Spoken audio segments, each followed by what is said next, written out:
IMF থেকে কোনো টাকা পয়সা না নিয়েই কিন্তু আপনি দেখেন যে foreign exchange market, foreign reserve stable. আমরা কিন্তু আইএমএফ থেকে আর টাকা পাই নাই এই গভর্নমেন্ট আসার পর। অর্থাৎ তাদেরকে বললাম তোমাদের টাকা ছাড়াই তো আমরা ম্যাক্রো ইকোনমিক স্টেবিলিটি পৌঁছেছি, ইজ এ প্রুফ। অতএব তারা যে আমাদের এখন চাপিয়ে দেবে, শর্তগুলি চাপিয়ে দেবে, তারাও টের পেয়েছে। অর্থাৎ ওরা বলছে উইল কন্টিনিউ, এবং ওরা বলছে যে we are arriving towards agreement. আপনারা দেখেছেন তো ওই ওদের কৃষ্ণা সে না বসেন একটা ইন্টারভিউ দিয়েছে সাইড লাইনে, ডেইলি স্টার আসছে যে আমরা রিচিং টুয়ার্ডস এগ্রিমেন্ট। সো ওইটা আমরা আশা করি আমরা ওইটাতে কিছুদিনের মধ্যে আমরা এগ্রিমেন্ট হবে। ওইটা 1.2 বিলিয়ন। আর এইটা হলো বাজেট সাপোর্ট। আর বাকিগুলো প্রজেক্ট সাপোর্ট অনেকগুলো আছে, যেটা রিসেন্টলি একনেকে যেটা সেগুলো হচ্ছে ওয়ার্ল্ড ব্যাংকের পাইপলাইনে আছে, এডিবির পাইপলাইনে আছে। তারপরে আবার আমরা অলরেডি ইসের থেকে AIIB-তে $1 বিলিয়ন চেয়েছি। NDB নিউ ডেভেলপমেন্ট ব্যাংক যেটা, সেটার থেকে আমরা সেটা ইসলামিক ডেভেলপমেন্ট ব্যাংক। অর্থাৎ সার্বিকভাবে আমাদের কিন্তু প্রজেক্টের ব্যাপারে তেমন, প্রজেক্ট অর্থায়নের ব্যাপারে তেমন কিছু আমরা অসুবিধা দেখছি না। বাজেট সাপোর্টের ব্যাপারে IMF-এর সাথে একটু আলোচনা চলছে। যদি বাজেট সাপোর্ট যদি আমরা IMF-এর ব্যাপারে অনেক শর্ত থাকে, আমরা চিন্তাভাবনা করছি আমরা নিজের মতো করে বাজেট করতে চেষ্টা করবো। এই হলো আমার শর্তগুলো। মেইন শর্তটা সবগুলি আমাদের সাথে আমরা যেটা বলেছি NBR সেপারেশন, এটা ওরা ফরেন এক্সচেঞ্জ মার্কেটটাকে ওরা বলছে ফ্লেক্সিবল, যে ওপেন করে দেয়। আমরা বলছি একেবারে ওপেন করে দেওয়া, কারণ foreign exchange is a major policy tool, monetary policy. এটা ওপেন করে দিয়ে আমি পাকিস্তানের মতো 280 টাকা, শ্রীলঙ্কার মতো 400 টাকা পৌঁছে যাব, ওরা না পৌঁছাবে না। আমরা বলছি যে আমরা সেটা নেব না। অলরেডি দের ইজ স্টেবল 120-22 টাকা আছে। হ্যাঁ, একটু ফ্রি মার্কেটে ক্রলিং পেয়ে গেছে, এটা ব্যান্ডের মধ্যে আছে, বলে ব্যান্ড ট্যান্ড কিছু থাকবে না। আমরা বলছি না, সেটা আমরা এখন করতে চাই না। তবু আমরা আর্গু করেছি যদি তোমরা যদি ব্যান্ডটা ছেড়ে দিতে বলো, আমরা স্টেবিলাইজেশন ফান্ড বলছি $1 বিলিয়ন দেবে। ওরা আলটিমেটলি 500 মিলিয়ন মতো রাজি হয়েছে দেবে। তবুও আমি চিন্তা ভাবনা করে বলছি যে উইল কন্টিনিউ, আমরা এখানে ফাইনাল কিছু বলবো না। আরেকটা জিনিস হলো কি, যে আমরা যদি এটা হঠাৎ করে ফরেন মার্কেটটাকে টালমাটাল হবে, পিক যেটা বলি, পিকে যদি অনেক দিন থাকে, অনেক সময় পিক আবার নেমে আসে, এটা ঠিক আছে। কিন্তু পিক ট্রাফ এইবারে কী জানি বলে একদম এইসব মতো হয়, এই ফ্লাকচুয়েশন ভলিটিলিটি যেটা বলি আমরা, এইটাতে কোনোই ভালো না। তো ভলিটিলিটি হলে তো দেশের ব্যবসায়ীরা, বিদেশের ইনভেস্টররা, কারণ যখন ইনভেস্ট করে একটা যে কোনো লোক, সেটা মাল্টিন্যাশনাল কোম্পানি, ওরা দেখে ফোরকাস্ট করে ফরেন এক্সচেঞ্জ মার্কেট ভ্যালু। ওরা থাইল্যান্ডে ইনভেস্ট করবে না ব্রাজিলে করবে না ইন্দোনেশিয়া করবে না বাংলাদেশে করবে, এগুলো দেখে।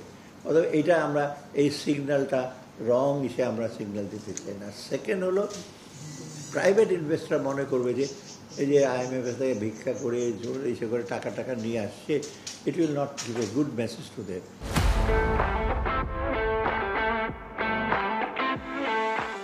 IMF যদি দিলেই আমরা টাকা দেবো, ওটা তো দিয়েছে তো। পাকিস্তানে দেখেন $7 বিলিয়ন দিয়েছে, 280 টাকা উঠে গেছে। আর্জেন্টিনাতে কত দিয়েছে জানেন? $20 বিলিয়ন দিয়েছে, $42 বিলিয়ন ঋণ।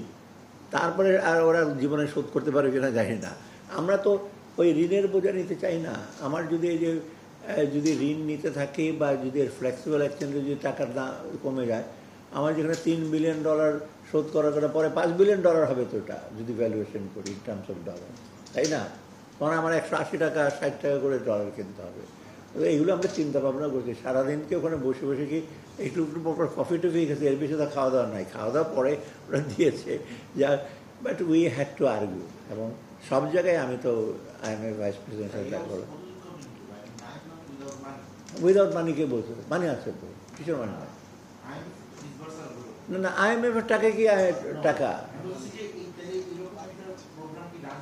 না, সেইটা আপনি যেটা বলছেন যে আমরা তো একটা হার্ড ডিসিশন নেব, প্রোগ্রাম থাকবো কি না থাকবো। না না, এটা আমরা নেব। ওরা তো ওদের চাকরি বাকরি আছে তো। ইন্দোনেশিয়ায় টাকা দিতে না পেরে অনেকের চাকরি চলে গেছে জানেন তো। মালয়েশিয়াতে মাহাথির মোহাম্মদের স্ট্রং স্ট্যান্ড নিছে, অনেকের চাকরি থেকে রিটায়ার করতে বাধ্য হয়েছে। আমরা যদি না নিয়ে দেখবেন না, ওখানে কয়েকজনের চাকরি যায়, সেটা যাবে কেন যায়? হ্যাঁ, কোনটা? ও না, সেটার ব্যাপারে না, ইউ আর রাইট, এটা ভালো প্রশ্ন করেছেন। আসলে কিন্তু ওটি আমাদের কনসার্ন। আমি বললাম অন্য দেশের মিনিস্টার কাছে দৌড়াচ্ছে ওদের পেছনে, IMF ওয়ার্ল্ড ব্যাংক কত $1.2 বিলিয়ন দেবে, আর আমার তো এখানে বিলিয়ন ডলার, এই যে ভিয়েতনামের ট্রেড ডেফিসিট $125 বিলিয়ন, ওদের তো মাথা খারাপ হয়ে গেছে। আমরা আলাপ করেছি কীভাবে কমাবো, তুলার ব্যাপারে অলরেডি আমরা ছাড় দিয়েছি, তুলার ব্যাপারে আমরা বন্ডেড ওয়্যার হাউস করার কথা বলেছি, ওদের সাথে এনার্জি ডিভিশনের সাথে কথা হচ্ছে LNG আমরা আনতে পারি কিনা, ওরা ভিতরে আমরা লং টার্ম কন্ট্রাক্ট করা না কেন। তবু আমি বলছি আমার কস্ট ইনক্লুডিং ফ্রেট এটা দেখতে হবে। তোমার এখানে জাহাজ যাওয়া মানে সিঙ্গাপুর থেকে যাওয়া অনেক ডিফিট, তবু ওরা they are interested electric goods, generator, এগুলো। আরেকটা জিনিস ওরা, আমি বলছি তোমরা LNG টার্মিনাল করতে যাচ্ছে, আমরা জানেন মাতার বাড়িতে একটা করবো, ওরা বলছে LNG টার্মিনাল করো না কেন, ইস্টার্ন রিফাইনারির মডার্নাইজেশনের কথা বলছে। ইস্টার্ন রিফাইনারি তো পুরোনোরা তো BMR করতে হবে, আর একটা নতুন ইউনিট, ওরা দে আর ইন্টারেস্টেড, ওরা বেশিরভাগ প্রাইভেট সেক্টর থেকে। অতএব অনেক, আর তাছাড়া আপনার এই যে সেতে যাওয়া মাস্টার কার্ড, ভিসা, শেভরন, ওরা তো ওদের পক্ষ থেকে বলে চলে আর কি সেগুলো। তো সার্বিকভাবে কিন্তু ওই যে এখন IMF ডিপেন্ডেন্ট আমরা না, এখন আর ওই দিন চলে গেছে, IMF বা ওয়ার্ল্ড ব্যাংক ডিপেন্ডেন্ট না। তবে ওয়ার্ল্ড ব্যাংকের প্রজেক্ট ঋণটা ওরা তো বলছে আমরা এসে করবো, তো আমরা বাকিগুলো আমরা প্রসেস করবো। DPC হয়ে গেলে একটাকে অলরেডি, তারপর একটাকে যাবে, তারপর আমরা সেটাকে ইসে করবো। আর ইসলামিক ডেভেলপমেন্ট ব্যাংক মিটিং কিছুদিন পরে হবে সে আলজেরিয়াতে, সেখানে কিছু ইসে হবে। তারপর আমি ADBর মিটিংয়ে যাবো, ADB অলরেডি লাইন আপ করা আছে। তবে অন্য অন্য এজেন্সি বাজেট সাপোর্ট দেওয়ার আগে বা সাপোর্ট দেওয়ার আগে সেটা একটু দেখে যে IMF বেসিক্যালি ম্যাক্রো ইকোনমিক স্টেবিলিটিদের ডিউ ডিলিজেন্সটা ওরা করে, অন্যদের ওই এক্সপার্টাইজ ওরা করার কথা ওরা, কারণ ফরেন এক্সচেঞ্জ মার্কেট দেখে, ট্রেড ব্যালেন্স দেখে, ব্যাঙ্কিং সেক্টর দেখে, তো সেটা ওরা তো বলে স্যাটিসফ্যাক্টরি, কিন্তু ওদের শর্তের সাথে আমাদের কিছুটা, তাও একটা স্টিকিং পয়েন্টে। Thank you. NBS সেপারেশন তো অত্যাধিক জারি হবে, সেপারেশন হয়ে যাবে, তো হয়ে গেছে ক্যাবিনেটে।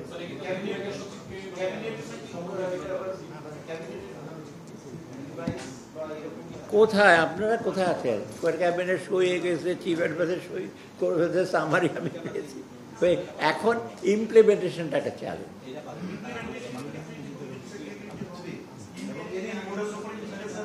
এখন এটা ঠিক করি না, এখন এটা বলবো না। জনবল নিয়োগ কীভাবে হবে, কে যাবে, পলিসি ডিপার্টমেন্টে কী ধরনের লোক থাকবে, এগুলো সব অধ্যাদেশে আছে, এটা মোটামুটি এখন দেখা যাবে, দুইটা ভাগ হোক না, হবে হবে সব আছে।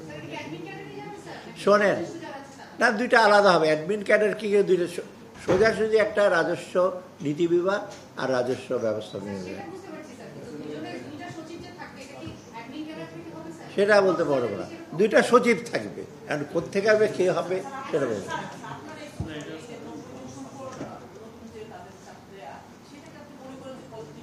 কোনটা? না, যুক্তরাষ্ট্রে যে 90 দিন করেছে, আমরা তো অলরেডি প্রিপারেশন নিয়েছি, আমরা বলেছি না কী কী জিনিস আমরা ইম্পোর্ট করতে পারি।